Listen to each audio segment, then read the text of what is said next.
23rd. It is 6:30 p.m. and I will make the requisite motion so that we can conduct these meetings virtually. To conduct this meeting wholly electronically, the Park Authority Board needs to make certain findings for the record to evidence our compliance with Virginia Code 2.2-3708.2. These motions address this compliance. I'm going to start by conducting a roll call of board members and ask that each board member participating in these meetings state your name and the location from which you are participating. I ask that each of you pay close attention to ensure that you can hear each of your colleagues. Following this roll call, we will vote to establish that every member can hear every other member's voice. And we will go as I see people on my screen. Tim, you're up first. Okay. Tim Hackman, I'm participating from a hotel in lovely downtown Jackson, Wyoming. Sounds very nice. Jim? I'm Jim Zook, participating from my home in the Springfield district. Great. Ron? This is Ron Kendall, participating from my home in Mason District. Ken? Ken Quincy? Ken Quincy, participating from my home in Providence District. Thank you. Linwood? This is Linwood Gorham, participating from my home in the Mount Vernon district. Bill? Bill Bowie, participating from my home in Reston, the People's Republic. Faisal? This is Faisal Khan, just pulling in the parking lot of my home in Providence. Good deal. Thank you for joining. Maggie? This is Maggie participating from my Godbold, participating from my home in the Sully district. Dr. Carter? This is Cynthia Jacobs Carter, participating from my home in Franconia district. Michael? This is Mike Thompson, participating from Nashville, Tennessee. And Abena? Abena Edu Hilton, participating from my home in Franconia district. Okay, and my name is Kyle Stone, and I'm participating from my residence in the Braddock district. At this point, I will pass the virtual gavel to Vice Chair Godbold so that I may be heard to make the requisite motion. I move that each member's voice may be adequately heard by each other member of the board. This is Maggie Godbold. You have heard the motion. Is there a second? Tim Hackman, I second. This is Maggie Godbold. It has been moved and seconded. Is there a discussion? Seeing and hearing none, all those in favor of the motion say aye. Aye. All opposed say nay. That motion passes. Thank you, Maggie. This is Kyle Stone. Second, I move that the Park Authority Board will hold an all virtual public meeting because circumstances warrant the holding of an all virtual public meeting, including but not limited to the convenience of an all virtual public meeting. This is Maggie Godbold. You have heard the motion. Is there a second? Tim Hackman, I second. Thank you, Tim. This is Maggie Godbold. Is there any discussion? Seeing and hearing none, all those in favor say aye. Aye. Aye. All those opposed say nay. Mr. Chairman, the motion is approved. Thank you, Maggie. This is Kyle Stone again. Third, I move that one, the Park Authority Board has not had more than 2 all virtual public meetings or more than 25% of its meetings rounded up to the next whole number, whichever is greater during the calendar year since the emergency order was lifted. And 2, the Park Authority Board's last meeting was not an all virtual public meeting. This is Maggie Godbold. You all have heard the motion. Is there a second? Tim Hackman, I second. Thank you, Tim. This is Maggie Godbold. It has been moved and seconded. Is there any discussion?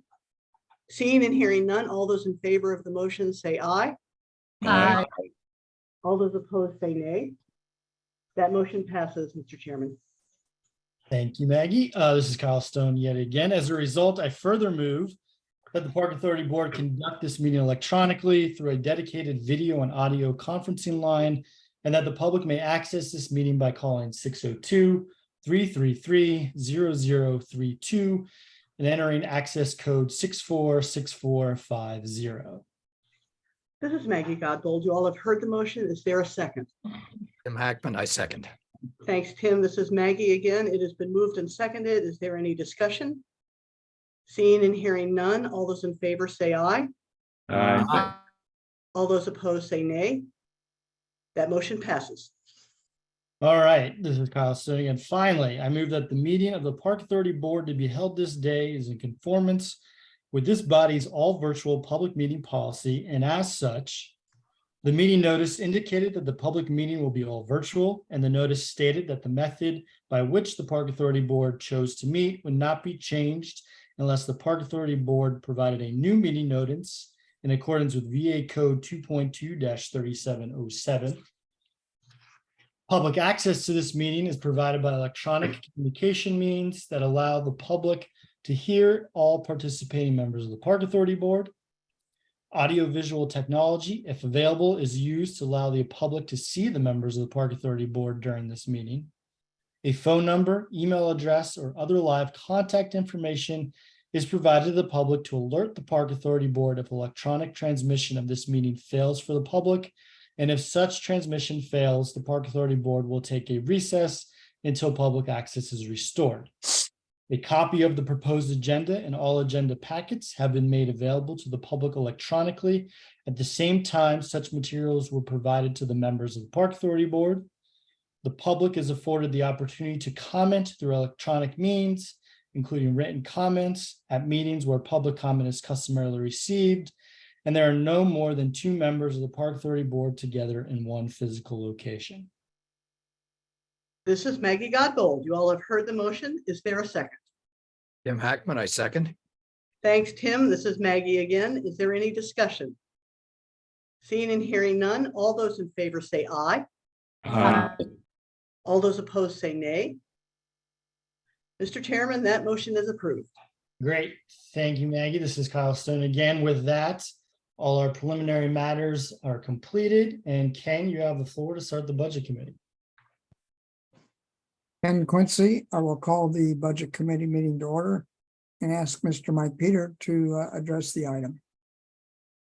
Great. Thank you very much, Mr. Quincy. I am just getting that up on the screen. And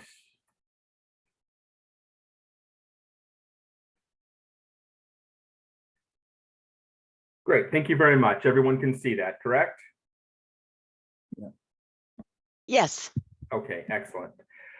So we are here tonight with the Budget Committee to discuss the reduction package that we touched on at the July meeting. This is part of our larger budget development process, and Chairman Stone asked for this meeting to be called so we could consider this and have some open discussion before we come to September 13th, when we will have the opportunity to endorse this package going forward. Just to remind everyone where we are in our process, this is what you've seen before. This is our calendar overall.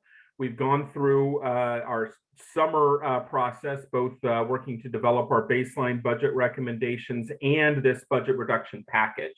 So right now, we are here in August 2023, where we're asking the Park Authority Board to begin reviewing the potential budget reduction package. And then September, we'll be coming forward asking for an action item, and we'll begin the next step of our process in the budget development.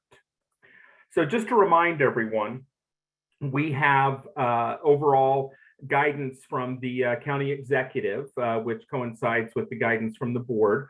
We've been asked to develop preliminary budget reduction packages totaling 7% of our general fund appropriation. Now, the county executive stressed that not every reduction submitted will be in the final proposed FY25 budget that he'll be proposing, but we're undertaking this process to see where we might be able to identify some efficiencies. So as a part of that, our total general fund target is $2,370,600. And this is a large number. I'll set the stage and then I'll send it over to Jay to talk a little bit more about the details here. But just to remind everyone where we are as far as our FY24 budget is concerned, we're here at just a little bit under $83 million.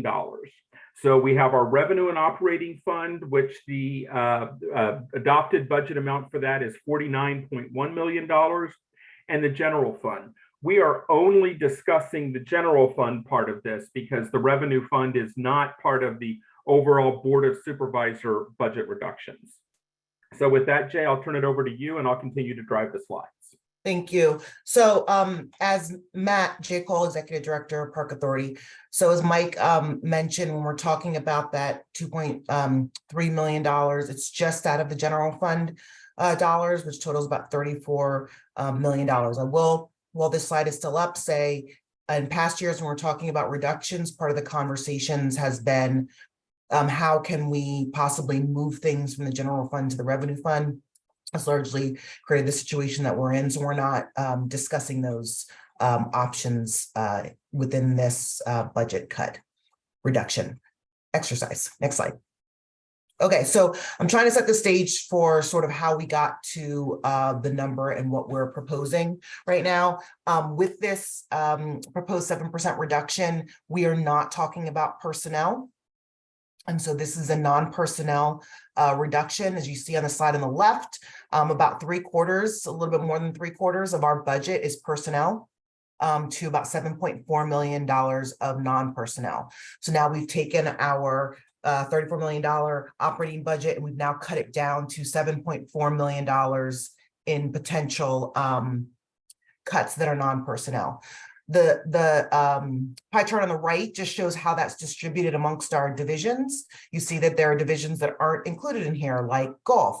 Golf is 100% revenue fund. So this is just our general fund breakdown of each of our different departments. You see Park Operations has a large chunk of our general fund dollars, 37%. Resource Management comes up second in with 20%, Park Services at 18, Planning and Development at 7, and Administration at 16. Next slide.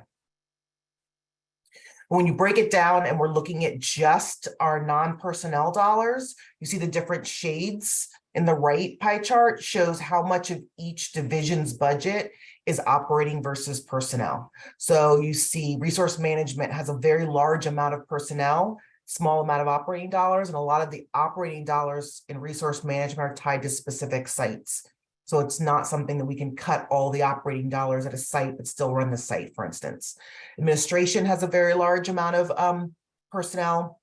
Park Ops, there's a little sliver of personnel in Planning and Development, but I mean of non-personnel in Planning and Development, for the most part, they are fully personnel. So when we're looking at that, we're really looking at what percentage we can take from each area to propose the 7% cut. Next slide. Okay, and then on top of that, out of that 7.4 million, there's some things that we can't reduce. So we pay about $3.3 million for internal county charges, including things like postage, permits, PC replacements, internal technology charges, utilities, fuel, motor pool vehicle expenses, and vehicle replacement. And so after we take out that 3.2 million, we have left is 4.1 million that we have to cut 2.4 million. Next slide. So this is what we're proposing, and we're going to go through, I think Sarah's going to take the lion's share of these individual slides, but I just wanted to sort of lay out, kind of shows you why there's a lot of Park Operations, because there are certain things that we can't cut. So what we're showing on the left, and we're going to go through individual proposals, is the item is defining the item, and then there's the division, and then the net amount of adjustment is how much we're proposing to take, and then the remaining budget is how much then would be left. So in some instances, we would stop doing it all together, and there would be a zero in remaining budget.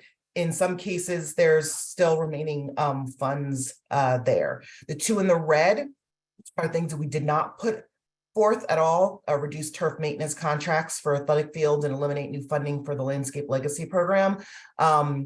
But we wanted to put it on there so you could show this is the bulk of that $4.1 million that's left, and what we took to get the 2.4 million. Okay, next slide. Okay, turn it over to Sarah. Thanks, Jay.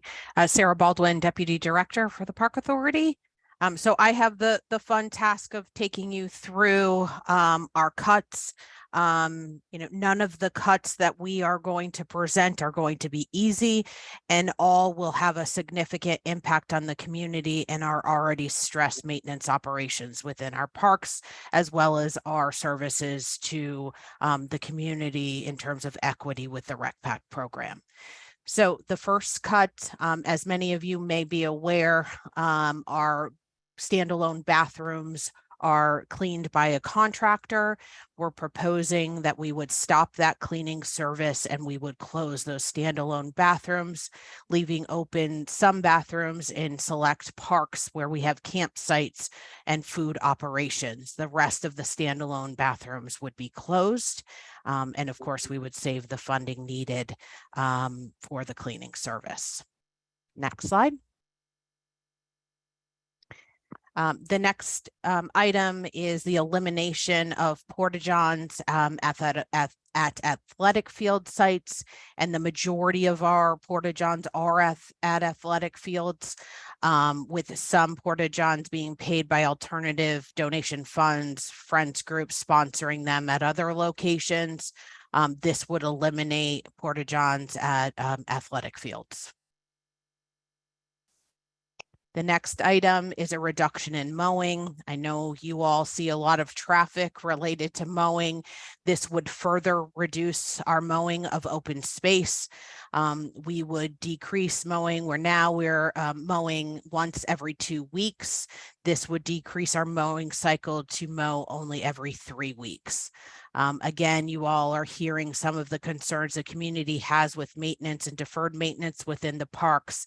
This will just amplify those concerns from the community. Next slide. The next item, again, with mowing, and as many of you may be aware, because of the challenges that we've had hiring staff and the need to hold vacancies within our operation, we've moved to contract mowing for most of our operations, parks and athletic fields, and this would reduce the mowing cycle on athletics fields as well. Next slide. The next item, again, significant impact to the community. One of the most important amenities are trails. This would reduce the trail maintenance program. So this is the funding that our area crews have to maintain the trails within our system. This is one that we've pushed to increase funding over the years because we know how important the trails are to the community.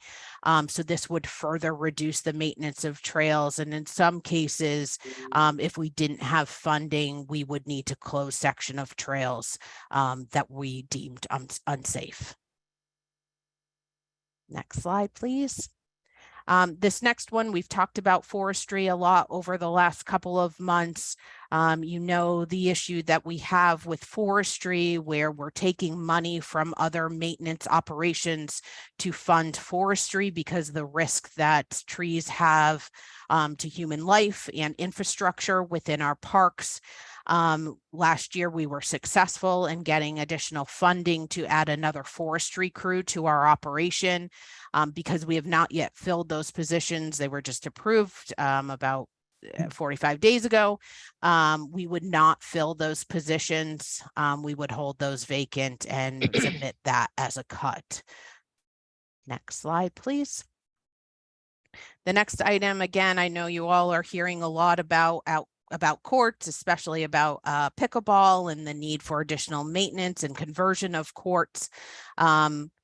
The operating funding that we have for court renovations is $200,000. Or I'm sorry, $290,000. We would eliminate $200,000 of that court maintenance dollars. So then we would depend solely on sinking fund for maintenance of our courts. As you know, the sinking fund dollars are stretched across the system with over $170 million in deferred maintenance. Courts are just one of the amenities that we're using sinking fund to address those needs.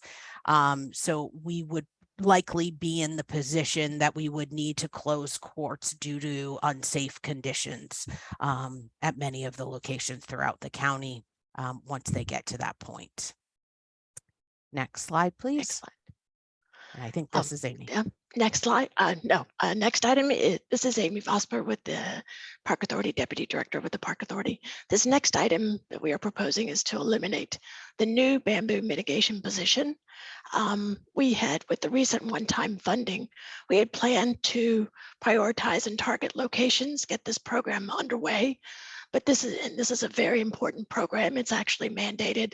We already have a long list of sites, and if we lose this position, it'll be extremely problematic, if not impossible, to make any movement in the eradication of bamboo. Next slide. Sarah Baldwin, Deputy Director for the Park Authority. The next item is related to our Rec Pack program. This is something that we've done in the past, as many of you may remember. Rather than cutting, although we are proposing to cut Rec Pack as well. That would be my next slide. But in addition to reducing the number of sites that we have for Rec Pack, we also are proposing that we would align our fees with Camp Fairfax, which is the program that's very similar to Rec Pack that's operated by NCS. So looking at their fee schedule, the cost per hour, we would align our fees with Camp Fairfax.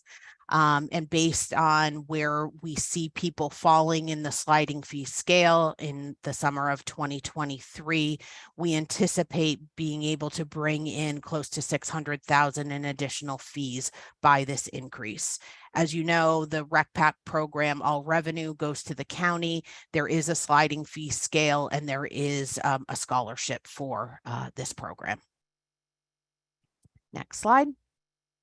And as I previously mentioned, the other impact to Rec Pack that we're proposing is that we would reduce the number of sites from 36 to 27. That would reduce the number of children served in this very valuable summer program, which for many families is the only program that they can afford to send their children to. It will reduce the number of children by about 4,000. Next slide. And back to Jay. Okay, thank you. So that's the summary of what we're proposing to make up that 2.4 million. We wanted to make sure we had the remaining budget on there so that you could see kind of what we didn't cut and what's left on there. Obviously, if we take something off, we need to put something back on. There really is only a few things to put back on, and what we're really talking about is increasing one of these line items. The other thing I want to say is it's, this hurts in general, where these are all non-recommended cuts, absolutely, with the capital N for non-recommended cuts. There's a reason why Amy, Sarah, and I are going through this, because I didn't want it to seem at all as if staff are recommending these types of cuts to their programs. The other thing I wanted to mention about the forestry and the bamboo, obviously we fought very hard for those in this budget. As Sarah said, we just got those approved, and so we have to just give it back with the 7%, or propose to give it back with the 7% cuts. As you can see, we'd have to go further into some of these other categories if we did not cut those. So with that, I don't know if we want to pause here for questions. What's the next slide, Mike? I forget. Is that it? I mean, we do want to pause here for questions, whether there's. No, I think that's it. I think we go back into the schedule. What's next slide, Mike? That's correct. Yeah. Okay, so let's go leave back it on into here the for schedule. questions. I think this is probably a good slide to leave it on. Yeah, this is Ron. I guess I'll give you all of mine at the beginning. Get through them so that others can talk. It pains me to see the standalone restrooms being closed if we just renovated them all, or a lot of them. And I honestly, the only ones that would hurt me would be the Mason District Park ones, which is high occupancy restrooms, and there's 2 of them in the park. So to have not one of them on your list of maintaining open would be problematic for me. I understand that we're doing contractors there, but is there any potential for us to have volunteers do some of the service so that we can keep them operating. I do not know what the requirements are to keep them open, but maybe you could share those with us at some point in case we do have volunteer groups who could step in and cover for the contractors for a period of time. On the mowing side, I'd like to ask, does that make any of these ball fields unplayable by changing the mowing schedule? Obviously the turf fields will be fine, but the grass fields, I'm not sure you're going to be able to play baseball if you can't mow them at the appropriate height. And there certainly might be safety considerations there. Everything else is painful to me to see, but I do agree that we need to take away the things that we just got because we haven't started doing them yet. So I would agree, eliminate the forestry and the bamboo mitigation positions to send that message back to the Board of Supervisors that, well, these are things you wanted us to be able to do, but you haven't given us enough money to do it. I think that's everything I had. So the answer to your first question about the standalone bathrooms is, as Sarah had mentioned, we sort of made the cut at places where we are required to keep them open for camps, because we can't have a camp without, some place for the kids to go to the bathroom. I agree with you. It's painful everywhere that we're cutting those standalone park restrooms. I'm hoping that we're not cutting any of the standalone park restrooms. I think that once we get the final number, if there is indeed a cut, then we'll go into it with a finer needle to see what the solutions are to those, those issues. For the fields, yes, I think that not mowing, obviously our mowing schedule for fields are based on the highest amount of playability, and mowing them less often is going to make them less playable. Absolutely. Other comments, question? Kyle? So, I mean, I understand why we did it, but once you decide not to do anything with personnel, you effectively make this a 50% budget cut, which is a whole hell of a lot more painful to swallow than, whatever the proposal was, 7%. So, but we do have positions in here, albeit one's not attached to a human yet. Are there any other opportunities like that, or is every other position got a body attached to it? So I forgot to answer one other question with Ron, just to add insult to injury about the fields. Also, it is going to affect the turf. So part of our mowing of grass fields also is a maintenance for the turf, and it's going to be harder to get them back in really great condition if we don't mow them as often. So that's the first thing. For there are a few positions that don't have bodies in them. Some of them are very necessary by federal law. For instance, we have an ADA position in Park Development Division to engineer the ADA accessibility aspects of our parks. We have to do that on federal law. The bottom, eliminate new funding for the Landscape Legacy program are one of them. We don't have bodies in seats on those, but those are things that we got last year that we really think we're so behind on, that we were in the middle of the hiring process, literally right this second, and there could be a butt in the seat in the next weeks for now. So those are the ones in the red that we didn't put on there. Other ones we are funding, or sorry, not funding. We are hiring right now. The issue becomes that this is not a short-term cut. They didn't propose us to do a stopgap cut for the year. If we put positions that don't have butts and seats on there, they're gone forever. And so that's one of the issues with whether or not we can deal with. I mean, there's always the opportunity to lobby. The forestry positions didn't exist before. The bamboo mitigation position didn't exist before. So it's certainly, the bar to get it back is high, but they're not gone forever. And it doesn't change the fact that that same argument holds for any of these others. If we're going to cut access to restrooms, as part of this proposed package, we're gonna have to make the same case to get that back. So I don't know that it's any more or less difficult. All of these really suck. The one that I'm having the hardest problem with though is the restroom. And I really think we need to think of, I mean, that's what, 185 and 175. So that's 350 and change.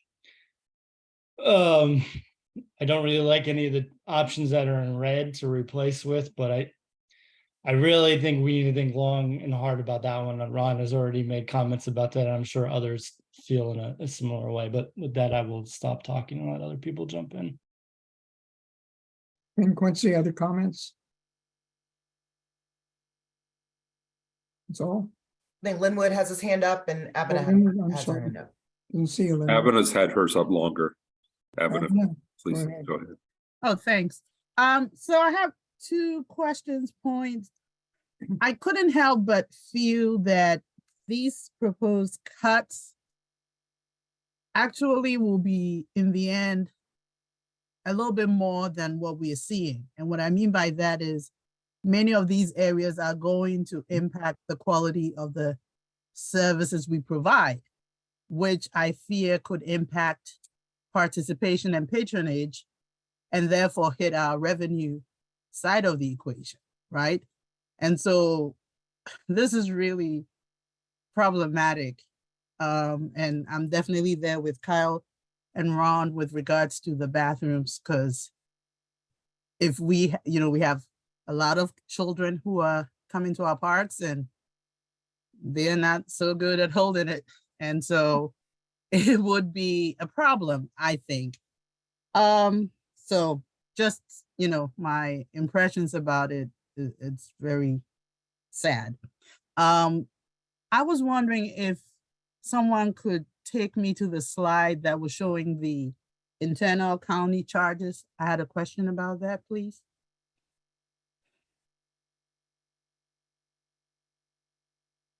Right there. There you are. There you go. Thank you. So my question about that is, are these standard for every year? Is there no variability? Are we truly paying? So the all majority of these, Dr. D, this is Michael Peter Thank with you. the admin division. The majority of these are set outside of the department, like for instance, internal technology charges. Those are part of our budget, or PC replacement, for instance, but we don't have any control over it, and we can't realize budget savings ourselves from that. So, for instance, if we wanted to propose reducing our motor pool, if that was an option, that's not something that we can put on there because we don't control that budget. So, some variability, maybe there's a little more or less postage year over year. But those legal fees, development permits, all of those, that may vary a little bit, but it's almost always right around $300,000. Right. I mean, because I'm thinking, okay, so yes, PC replacement, they're expensive, whatever, but are we truly having to replace PCs for the Park Authority at almost what, 450,000 every year? Yeah. Right. I mean, some of these are quite interesting. Thank you. Of course. I would love to make the full 2.4 just out of this slide. That would be far more convenient. And Quincy, Linwood, you had a question. Yeah, just some comments about this, and probably a little bit of digression that you guys likely went into a little bit at the last meeting that I missed, but this is really pretty shocking. This is pretty catastrophic stuff, and that we're being asked to do it. Boy, it's really bad. It brings me back to just the thoughts about what percentage of the budget are we? Thoughts about, really like to know, where we are compared to other jurisdictions around when you consider all the benefits and labor and stuff like that. Prince George's, Montgomery, Loudon, all that other stuff to try to, understand what we're asking for. And frankly, I know we're not squandering the money. I know we operate, on a shoestring with all this stuff, but how do we get to the place with the county executive? So when he asks other areas that have a lot larger pieces of the county budget to make cuts like this, he understands that we're on a shoestring. We're just 0.65% of the budget, and he's getting a really good value. People really love their parks. We have more demand on our parks than ever before with the population in Fairfax County. How can we get there in his head? And, frankly, how can we get there with the supervisors? I know we're all going out to lobby. We have to. We can't let these things happen. These are very bad things. It's our obligation to lobby for them and make sure they don't happen. Anyway, more speech than a question, I know. But we got to all work to make sure these things don't happen. Other questions? Ken? Yes, go This ahead. Jim Zook. Go ahead, Jim. I guess a couple maybe questions. Jay, when you indicated that personnel is pretty much being left alone for the reason, as I understood, that once those positions are taken, they're almost impossible to get back. That was my experience when I worked with the county. On the other hand, these cuts are fairly draconian. And I'm wondering what your view is as to whether there's going to be a pushback to look at personnel versus these kinds of changes, because these are obviously very painful for the public. Whereas sometimes positions, when they disappear, are not as obvious to the public. I'll leave that question there, and then I want to talk about RecPac. Jay? So I think the main answer to this question is, I think that nobody's ever accused me of being an optimist. However, I'm optimistic that none of these get cut. This is not a going in there to cut. I don't want any of them cut. I think that it's because of when you break down how much of our budget is non-personnel. I think that this exercise is to give the county executive options and to figure out what they're going to be doing, presenting to the board of supervisors. This is not what we're cutting. This is just the first step. Because of the way that we are as an authority and having to go to the board, we have to do it this way, and we have to show it to you in a public setting before we propose it. But if we were not an authority, then I would hope that this list would never have seen the light of day, and nobody would have known that we, had suggested these things. So I think that there's I just want to leave everybody with the fact that this is in no way, grapefruits of trying to cut out. I mean, this is a painful exercise, and I don't think that people realize, and I don't think it's in a negative way or doing it on purpose, realize how much of that 34 million, when you talk about a small number like 2.3 million of an $87 million budget, how did we get to almost a 50% cut? And so that's how we had to sort of lay it out in that way of how we got here. I hope that answers your question, but I'm going to be cautiously optimistic. That does, and I do agree. I think strategically, putting this forward distributes potential for a lot of pain, and I would hope that that the board would recognize that, or the county executive would recognize that.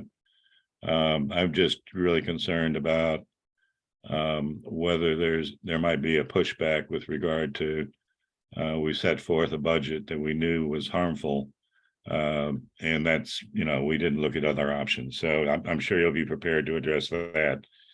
Moving on to RecPac, if you could bring up the slide on that, please. Yes. That's the first slide. Okay. In terms of the fee increase, am I calculating this right? It's going to be over $100 a week more for a child to go to RecPac. Mr. Zook, this is Michael Peter again. That is how this would calculate. However, we did assume based on the current statistics that approximately 40% of that would probably be taken by sliding fee scale subsidies. So this move from 333 per hour to 573 actually would net on its own about $1 million, but we were trying to make sure that we were building in the impact of scholarships and other opportunities to be able to deal with the costs there. Okay, if I understand it, then the increase in the fee in both cases, the Camp Park Fairfax fee as well as the Rec Pack, is in part, if not, well, I'll just say in part, related to be able to provide the scholarships and the sliding scale. In other words, is Rec Pack people paying the higher rate subsidizing people who are going to be paying the lower rate?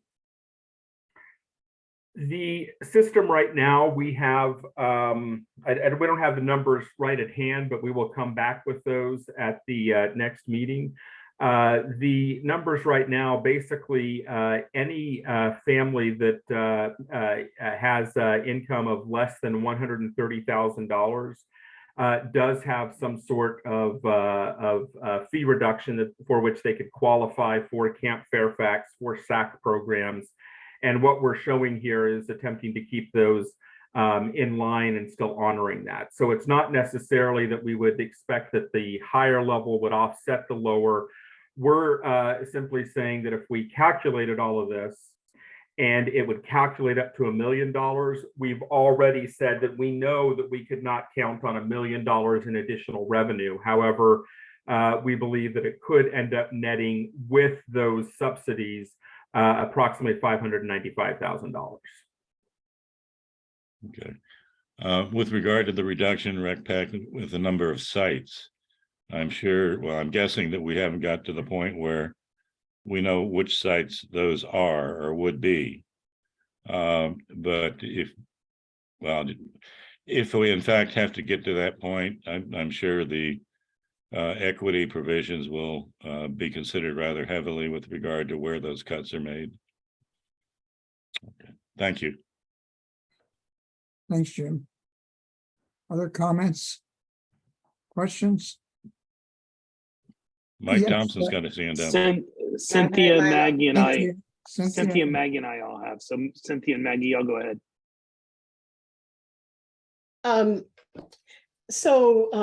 Something quick about Rec Pack, since we were talking about that. I'm wondering if it would maybe be possible for a special campaign from Bobby and the foundation to maybe raise some funds to help to subsidize that. That's just one thing, one thought. I wonder if anyone had pursued. So next, about restrooms, where there are 2 restrooms,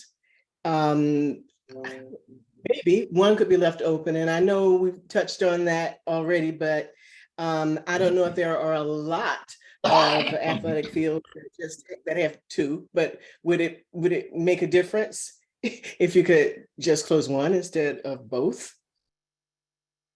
I mean, I think it'll make all the difference in the world if we don't close any of them. I know. I know. I think that what I'm hoping what would happen is that this is the first flush. I'm hoping that, you know, looking forward, if in fact they do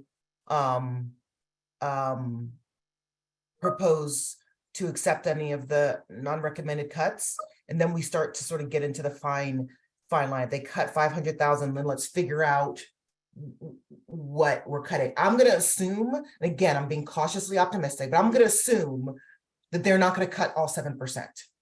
Right. I'm going to assume that if cuts come in, it'll be a portion or a fraction of what it is that we're showing, at which point we'll be able to then hopefully triage and prioritize to make sure that the hurt isn't as bad as it would. As I said before, I know we're talking about bathrooms, and bathrooms are a hit.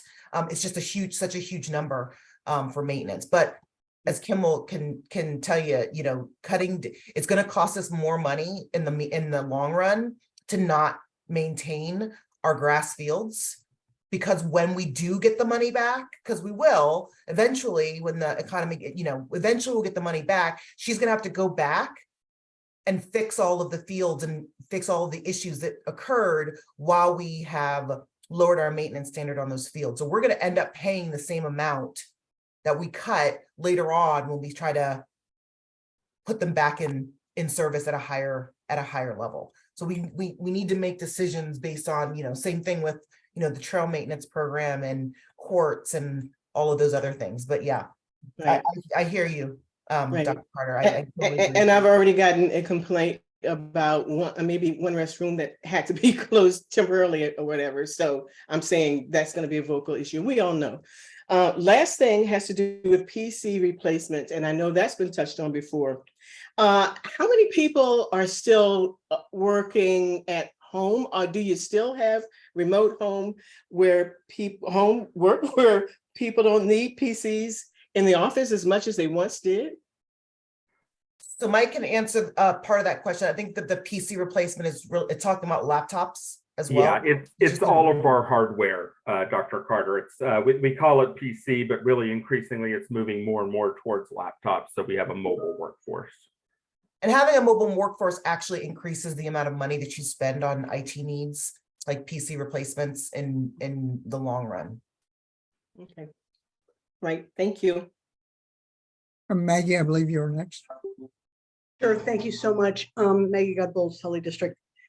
First of all, I'm gonna take a different tack. I want to commend you for starting negotiating position. I will never even think about buying a car from you guys. This is great. And the reason is that it shows two things. It shows how little there is to cut that's not gonna hurt us. And it shows, how painful these cuts are going to be should we push them forwards, and how unpopular. And they're going to reflect on our government and particularly our supervisors. So the two comments I would make, and I actually touched on one of them just now, Jay, is one of the things you're not showing is the actual total impact of making these cuts on our budget now and in the future. And so if there's, additional points to be made about the impact, we might want to come up with something, even if it's just a wag, to say, if we do all of this, this is how much more it's going to cost us in the future. The other thing is a quality thing, which is also going to be hard to quantify. Obviously, it's quality, but what kind of an impact is this going to have on our gold ratings, on, aside from the fact that when any kind of organization or business starts doing these kind of cuts, it can cause a death spiral. And I think somebody else referred to that, like fewer revenues, and then it gets worse, and, but it's also going to impact our rating and our reputation. So I don't know how hard it would be to quantify that, but certainly when we go into start negotiations, I would strongly recommend that be part of what you state. So if you're working with somebody who just looks at numbers, you got to do all of that other stuff behind it. So that would no question, that would just be my recommendation. And for those on the board, I already have my appointment. I was just checking it. It's Friday, September 8th with my supervisor. So hopefully you've already got your appointments ready to go. Thank you. Ms. Thompson. Thanks, Bill. If you want to go first, I'll defer to you if you would prefer to go. This is Bill Bowie from Hunter Mill. The only thing, thanks, Mike. The only thing I've got to say is that you guys did a great job putting this together, and I like the way that you've divided it. And I would just like to let the board know that the positions that we do have, it took us 25 years to get those positions. And if we give those positions, we will never, ever get those positions back. And so I know the other cuts are really, really hard, but we have been at a deficit from a position standpoint for so long that that is absolutely pure gold to give up those positions. And that would be the very last resort that I would recommend and support. Thanks, Bill. Mike? So as might not surprise some folks on this board, I asked some questions and maybe a different point of view. First of all, Sarah, I'm not sure Amy or Jay were around, but I'm kind of stunned to see the court stuff. Last time when Dargle was the director and just after he left, I guess he hadn't left, I guess it was when he was director. I went and spoke to the Board of Supervisors about getting funding for courts. I was told 10-year life cycle. I was told we had to have this money. And then when I started asking questions of staff about the fact that, well, which courts are going to go offline, it was indicated to me not a single court would go offline. And then as we started digging into it, we found that the data was not as firm, and some courts had been around for 15, 20 years. I remember saying it, I think it was Lake Accotink when we were all doing a tour of Lake Accotink a million years ago, and he said that it had been a long time. I think that if we want to be credible saying that there are 10-year life cycle on courts and that we have X number of courts, we need to be prepared to say, here are the courts that are going to close. These are the courts that unless we invest money into, we will no longer be able to do. Because I think like the bathrooms, and I'll move to the bathrooms. This board became famous with the Board of Supervisors for every time there was a budget issue threatening the porta johns. That was the constant, and everybody knew it would upset the sports community because it was all the bathrooms at all the fields, and everybody would get upset. And the Board of Supervisors, I mean, I know the Board of Supervisors, a lot of them have changed. It was not our finest moment to continue to put the bathrooms there just so we could upset the athletic community, just so we could cause them to send lots of emails to the Board of Supervisors and create issues for the Board of Supervisors. In a perfect world, and I know not everything's perfect, hopefully we're making the Board of Supervisors jobs easier. I mean, that otherwise they could, to Jay's point, they don't have to have us as an authority. They can make it a department, and these conversations go on behind a closed door without the public ever seeing it. That said, I know we're watching the sausage be made, and therefore this is a very public process that may not happen. But I think the bathroom piece, I think that we have got to remember that I think 4 or 5 years in a row, we were calling for me long, even before I joined the board, when I was just on the athletic council.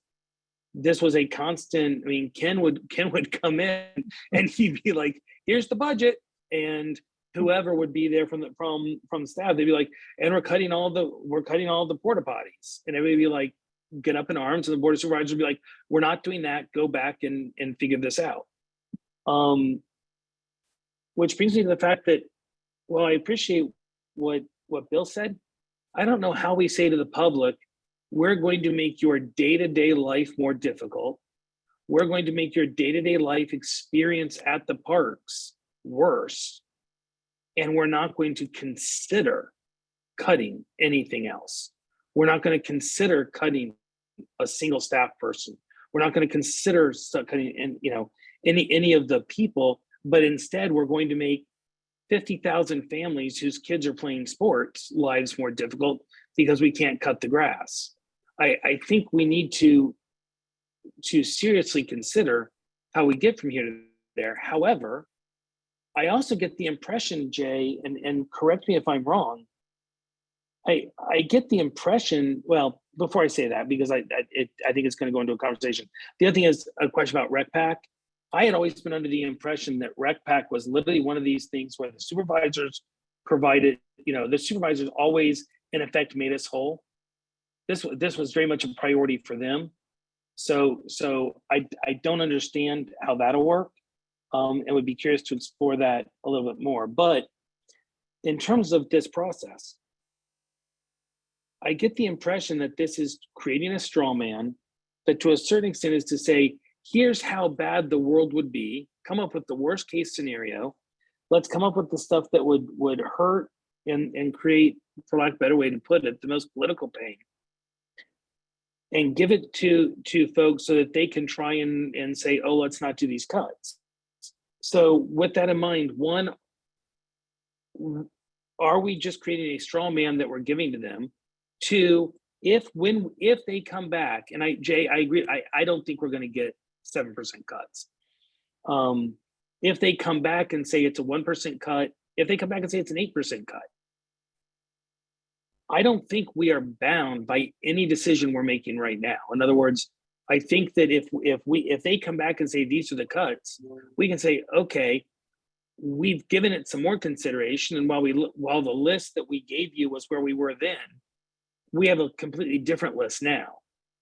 So to a certain extent, my comments are more about process and thinking about what happens if that occurs than they are about this straw man, because I don't know that I want to spend, I don't know that I want to cause us to spend a tremendous amount of time going back and forth on the details of the straw man that is only marginally important in terms of the final decision. In other words, it's a, hey guys, we took the first thing, this is what we looked at.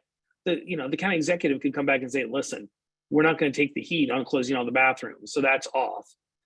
And we'll come with money here, or we'll tell you to go do something else there or whatever. But I think that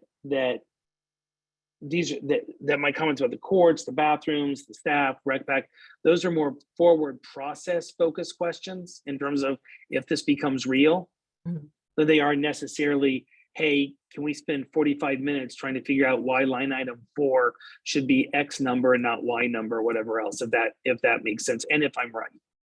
So let me pack a lot of it. So first, I think that the reason why we set it out that way is because if we just started with the last slide, it would look like they're all Washington monuments. It would look like we're literally offering up the things that will make people go the craziest, which is why we had to start at the beginning to show we're really we only have 4.5 million to cut. That's the list. We have to do a large ticket item, and Kim, I don't expect you to have it off the top of your head, but a large ticket item are things like elevator inspections, right? It's expensive to do elevator inspections at every single one of our rec centers. We can't not do that by law. We can't just have elevators that people get stuck in and fall. So this is the list of the 4.5 million. The RIFs conversation, or the positions, there's a difference between the encumbered positions and positions that there aren't a butt in the seat. Any type of positions that are encumbered right now, we're not in that process. That's a whole other process that has to be said that we're in. So there's not even a thought of an option of looking at any staff that exists right now. That's a whole other thing where they would tell us they have to go through this RIF process. So that's not even an option. The only option when it comes to personnel would be unencumbered positions that exist, that we're in the middle of hiring for, in interviews for, whatever, where there's not a full butt in the seat that we could offer up. And, our thing is, we are short-staffed in everything. We're behind in absolutely everything. It's really going to it's going to exacerbate the issues that we have right now of saying we're not going to hire these positions that we have that we're hiring because we want to make up for, the other things that we have, which is why we didn't put any of those ones that we're in the middle of hiring for, right now up on the chopping block, because it's we wouldn't be able to hire that for years. And we wouldn't be able to recoup any of those costs through other functions. Theoretically speaking, you could cut something that's an operating dollars, that's a contract job, and then there's other mechanisms by which we can make that work, right? We can work with the county, there's carryover, there's third quarter. There's a lot of other options that we can get to do things with operating dollars. There's no other option that can fill a vacant, that can fund that position. That money can't go to personnel. As far as the straw man, that's exactly what this is right now. It's and I'm really hoping and working with DMV and across the street as this progresses, if in fact there is a conversation about any kind of cuts, I would hope that we would be having that conversation. So it's not that they're picking and choosing, because we're the ones who really know what hurts the most. I'm hoping that they take our, and I call them unrecommended, non-recommended cuts, because I don't recommend, I recommend absolutely none of them. So they're my non-recommended cuts, but in a priority list. And the priority list are things that you don't want to touch. Don't touch this. And as I'm hearing, you know, bathrooms is one of those things. So when we're prioritizing this, why it's the first thing that you guys saw? Because we know that that would be my first non-recommended or my last, I guess it depends on which direction you go. Non-recommended, right, non-recommended cut. I don't want to prioritize them here because they're all our babies. They're all important. I don't want any of them to go. But when the rubber meets the road, when we're talking about it, when we're in, if we ever, and I'm again, very optimistic, cautiously so, that we're not in the room, then we're going to have, you know, conversations about that. I hope that kind of gets to. It does. What It did I does. The one follow, no, just the one follow-up question, so I understand the answer. I'm just, as somebody who doesn't do a lot of government budgeting per se. Do I understand from what you just said that the county, the park authority does not consider reductions in like getting rid of people who have butts and seats unless directed to do so by the county? The RIF process as a whole is a completely separate, not separate, but a whole different process. So with the budgeting guidelines right now, no county, now some of them have a higher percentage of personnel than we do. So theirs is much more catastrophic because it's fine 7%. And I'm being very, I'm summarizing, being very layman summarizing, fine 7% of non-personnel, non-RIFs. We're not, and so they're saying 7% in the same sentences, but we're not talking about RIFs. So it's all trying to find that without, you know, any kind of, through a RIF process. If in fact, we were talking, if it was, and it's hard to equate because we really don't know what's going to happen with the budget finance, but let's say we're going back to 2012, a year that we had a huge financial issue, right? Then the order would be, and I'm again being very, very layman's terms, cut this. Okay, the projections are worse than we thought. Cut this much. Oh my goodness, we can't take all of the operating budget dollars out of all of the departments. We need to be talking about RIFs. Okay, let's come back to the table and we got to be talking about a reduction in force. That process would be going through. But again, I don't think we're anywhere near that. I think that the 7% is a larger number than what's even projected to be needed. And so, you know, we're trying to stay away to not scare staff into any kind of, are they coming for us or whatever. We are nowhere near that point at all. Okay, with that in mind, and then I'll shut up.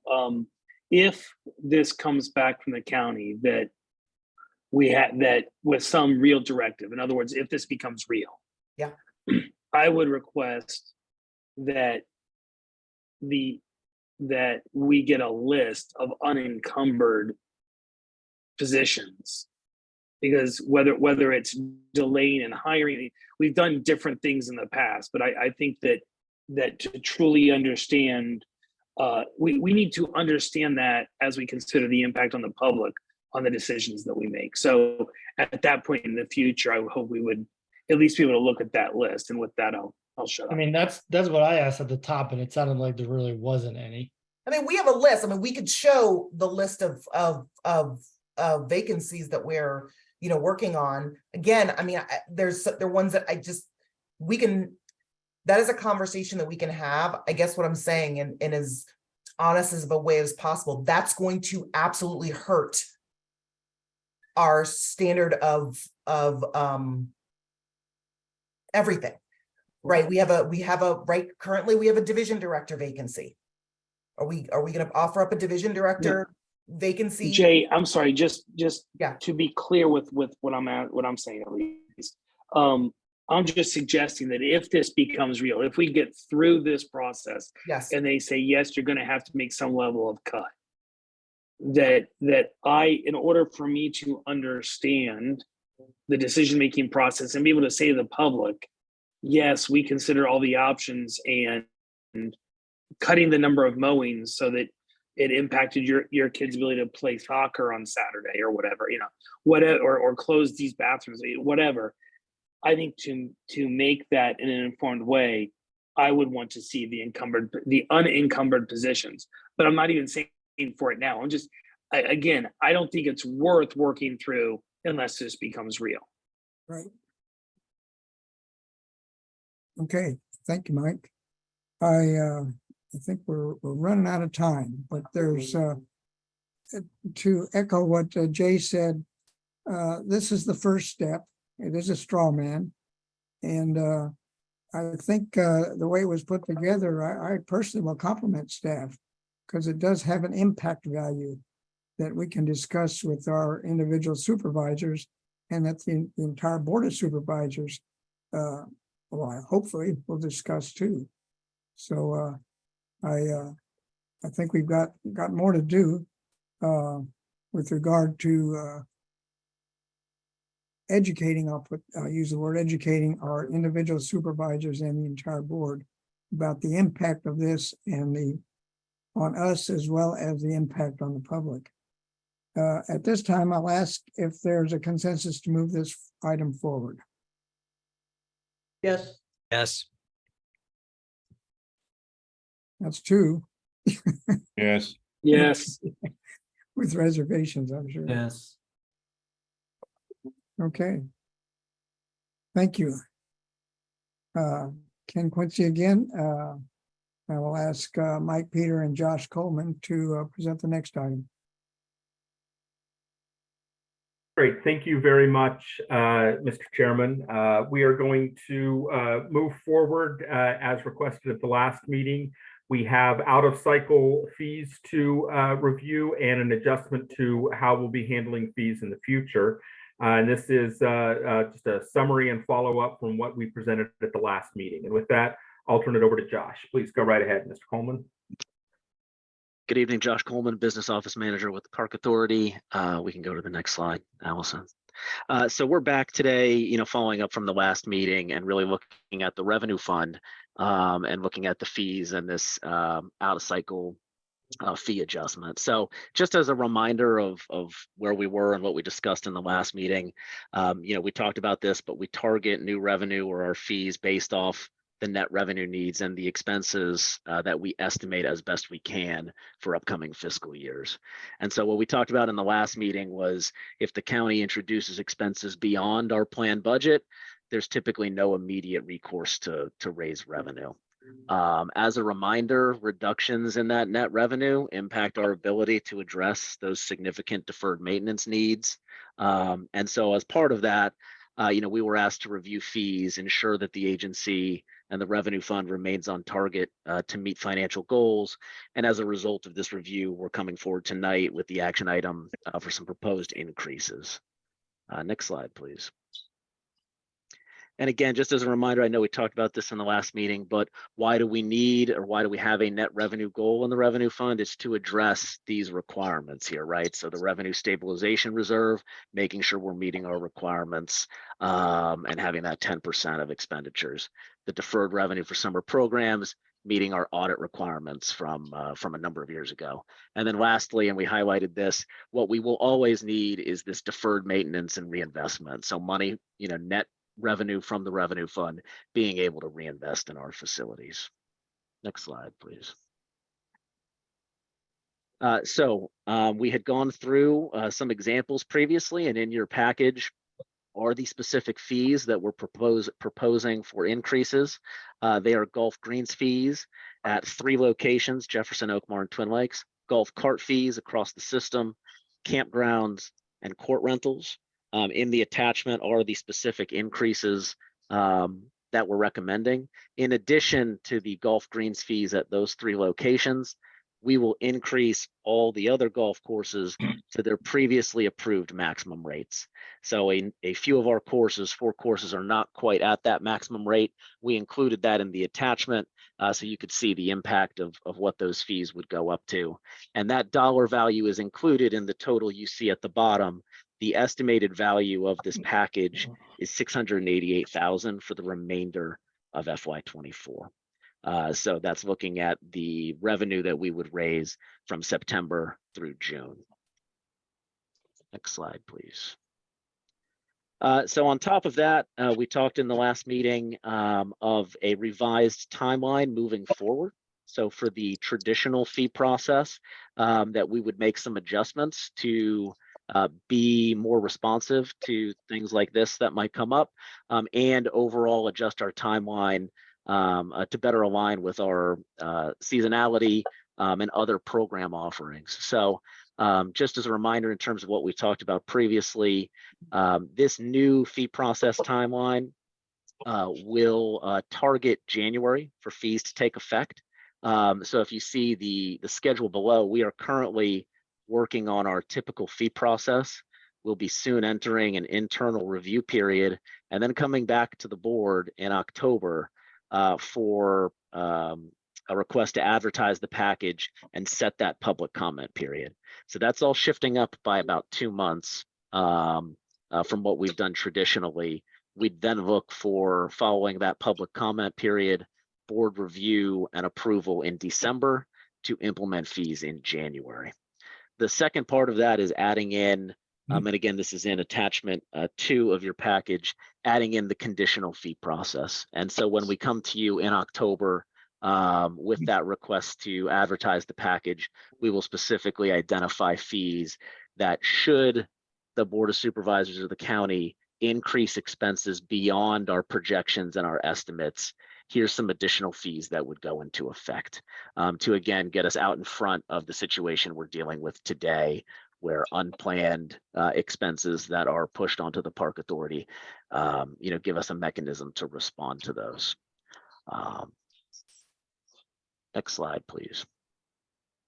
So, I know we've talked about that again in the previous meeting. This is coming back with the specific action to approve the proposed fee adjustments as included in your package, attachment 1, with all of those specific increases, and we would implement those in early September if approved. And I'm happy to take any questions on any of this. Ben Quincy, questions, comments? Anybody? Is there a consensus to move this forward? Yes. Yes. Okay. At this time, if there's nothing more, I will hereby adjourn the budget committee meeting.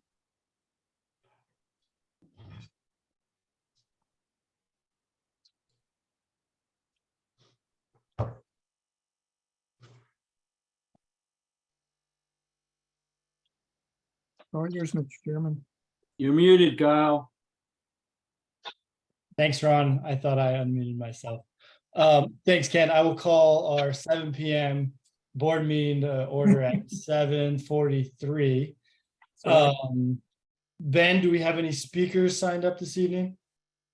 Mr. Chairman, Ben Boxer, the Public Information Officer for the Park Authority. We do not have anyone signed up to speak this evening. Great, thank you. Administrative item number 1 is the adoption of the minutes for the July 26, 2023 Park Authority Board meeting. My name is Kyle Stone, and I would move the adoption of the minutes. I know it says on everyone's script for Maggie to do the second. She was not here last meeting, so I would entertain a second from somebody else. Tim Hackman, I second. Thank you, Tim. Would move any discussion on the item? All right, all in favor? Aye. Any opposed? All right, and that motion carries. Moving on to action items. Mr. Chairman, I abstain from that vote. Okay, sorry. So we've got everyone in favor with Maggie Godbold abstaining. Action item number 1 is development of fiscal year 2025 proposed budget. My name is Kyle Stone. I would ask if there is a motion to approve. Ben Quincy, I make a motion to approve the package of general fund budget reductions as presented to the Budget Committee on August 23rd, 2023. Tim Hackman, I second. Great. Any discussion? All right, all in favor? Aye. Aye. Any opposed? That motion carries. Action item number 2 is approval of out-of-cycle fee adjustment to the published fee schedule for 2023. Do we have a motion to approve? Ben Quincy, I make the motion to approve the proposed fee adjustments as presented to the Budget Committee on August 23rd, 2023. Tim Hackman, I second. Great. Any discussion? All in favor? Aye. Any opposed? All right, that motion carries. We have 3 information items this evening. Information item number 1 is the Lake Accoting dredging update presentation we received last month. Information item number 2 is the Tyson's check-in report received last month. And information item number 3 is the 2024 Virginia General Assembly legislative item related to Minister. solar. Oh, sorry. Go ahead. No, I just thought I just gonna point out that on item number 1 for staff, that Lake Accotink, as the chairman is well aware, is not in the Springfield district. Sometimes I wish it was, but no, Lake Accotink is in the Bragg district. Scratch that. Thanks for catching that, Mike. Again, just to finish it up, information item number 3 was the 2024 Virginia General Assembly legislative item related to solar electric vehicle charging. Chairman's matters, I've got nothing. Enjoy the rest of your summer, everybody, and we'll see you in September. Jay? All right, Allison, if you can pull it up, I'll try to go through as quickly as possible. First, while she's pulling that up, I just want to thank everybody for being here. That's an off cycle. They should all be lounging on a beach someplace all through August, spending all of the many ducats that we pay you guys to to do this. So I do appreciate you guys taking time out of your August to come for this really serious item. Next slide. I think it's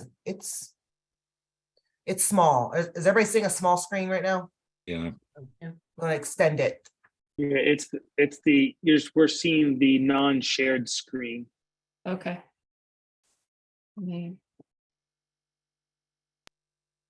Is that better? Yes. Yes. Yes.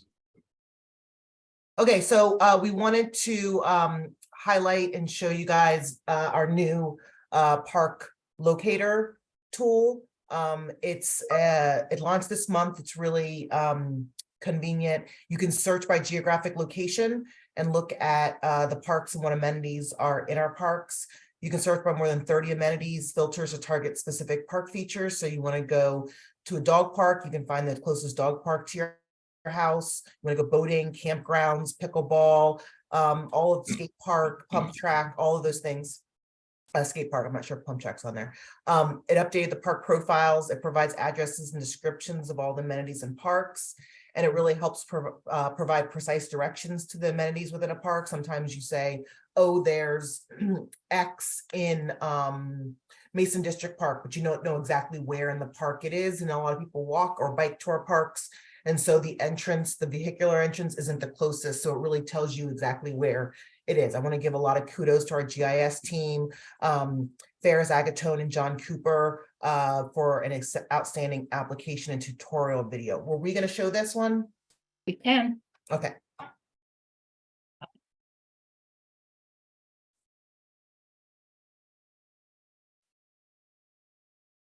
Oh, hang on, sorry. We've also, and I want to thank staff while she's pulling that up, as you notice, a lot of the things now have the QR codes. We added those to the presentation so that people are watching or the Park Authority Board can just scan it and it'll take you to the website. If you control click it, Allison, you should be able to control click it. Oh, there we go. Fairfax County's gold standard park system includes many opportunities for fun and engaging activities and experiences. While many parks have our traditional favorites, it's a safe bet that there are some hidden gems you have yet to discover. We'd like to help you with that with the new and improved Park Amenity Locator. This new resource makes finding the right park as simple as can be. By pressing the Filter Park Amenity Locations button, you can select the park features you are most interested in. Picnics, for instance. You can use this feature to find all parks with picnic tables and grills. Then select the park you are interested in for a complete park profile. Select the Park Amenity Locations button to pull up a list of parks that are currently visible on the map. The results update as you zoom in and zoom out. You can also search for a park based on your current location. Press the Park Amenity Locations Near Me button, enter your address, select your search range, and the locator will display all parks within the designated range of your location. The locator also has various base maps to fit your visual preferences, as well as a help button for additional assistance in using the tool. Start the search for your next park experience using the Park Amenity Locator. It's available online at fairfaxcounty.gov/parks/locator. We'll see you at the park.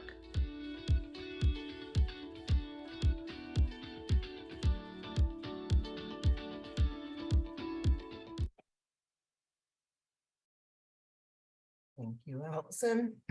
So again, the QR code is there to watch the tutorial video. We could send that out to you all as well. Next slide. We had our 73rd annual 4-H fair and carnival. It was a fantastic fair held August 4th through the 6th. We estimated about 27,000 people attended. Food, live entertainment, rides, car shows. I know I saw a lot of you guys there. Thank you very much for coming out and supporting staff in the 4-H program and Frying Pan Farm Park. The program celebrates achievements of our area youth through the 4-H program. The carnival took in about $146,000 in sales, with proceeds supporting the 4-H program, Friends of Frying Pan Park, and the Park Authority. There was a video of that as well. The QR code is on the right if you want to scan it later on and watch the video. Next slide. This was really great event. It's an annual event, our 23rd annual lifeguard competition. The theme of this year was Mario Kart, from the pool to the parking lot. It was held at Oakmar. The decorations were great. The Oakmar landscaping team absolutely knocked it out of the park. It was beautiful. Teams from the six from each of the rec centers, including the water mine. We had 54 total competitors, and they competed in events that incorporated water rescues, CPR, in-water spinals with backboarding, and backboarding with rapid extraction. And so really this brings all of our sites together. These are these young adults that are our lifeguards, really do work hard to save all of our users' lives and to make sure our pools are safe. I mean, we put some of the biggest requirements on some of these young folks, and they just again knock it out of the park. I can't tell you how much I respect all of our lifeguards and all of the work that they do all over our park system. And this event really thanks them, allows them to come together and really have a lot of fun, as you'll see. So I wanted to show you this really short video.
Okay, next slide.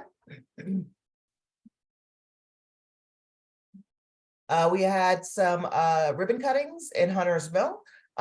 We opened the bird enclosure at Frying Pan Farm Park, which was a new enclosure for turkeys, ducks, and peafowl.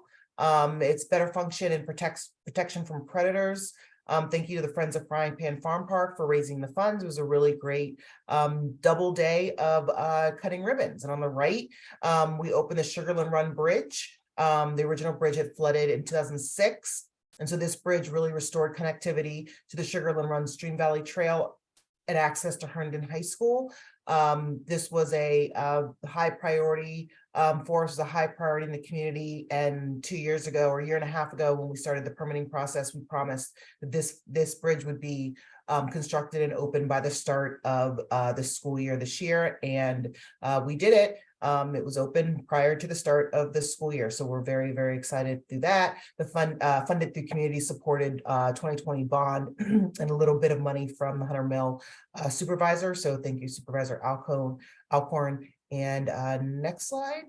It seemed to be a Hunter's Mill weekend. We also did a groundbreaking for the new inline skating rink that's coming to Lake Fairfax Park. It's a new outdoor inline skating rink that's going to be adjacent to the existing skate park at Lake Fairfax. This is a partnership with the Washington Capitals. The project costs about $1.9 million, included for in the 2020 park bond funding, and we're expecting completion this coming spring. So we're all very, very excited about that project, and we look forward to the ribbon cutting for that in the spring. Next slide, and that's it. The picture of the 4-H festival made me think of it, but I wanted to thank Jay and Bill for giving me a tour of Frying Pan Farm Park. When I was up there, that was actually my first visit to Frying Pan while on the board. So it was cool to, after the ceremony, to kick us off to get the walk around, to see everything that was there. It was a really neat place. Let's go around the horn. Ron? I'll pass for tonight. Bill? Pass. Jim? I pass. Ken? Pass. Linwood? Just wanted to ask that I couldn't unmute myself when Maggie was doing it, but if you could put me in the record as abstaining on that vote for the minutes, since I wasn't at the last meeting either. And with that, I'll pass. Sounds good. Dr. Carter? Pass. Faisal? I'll pass. Mike? I'll pass. Right, Abuna? I just wanted to say, I love the locator. So great job on that. And I'll pass. Maggie? Pass. And Tim? Pass. All right then. Allison, we got anything else to come before us this evening? No, we do not. All right, then with that, I will declare our meeting adjourned. See you guys in September. Bye. Thank you.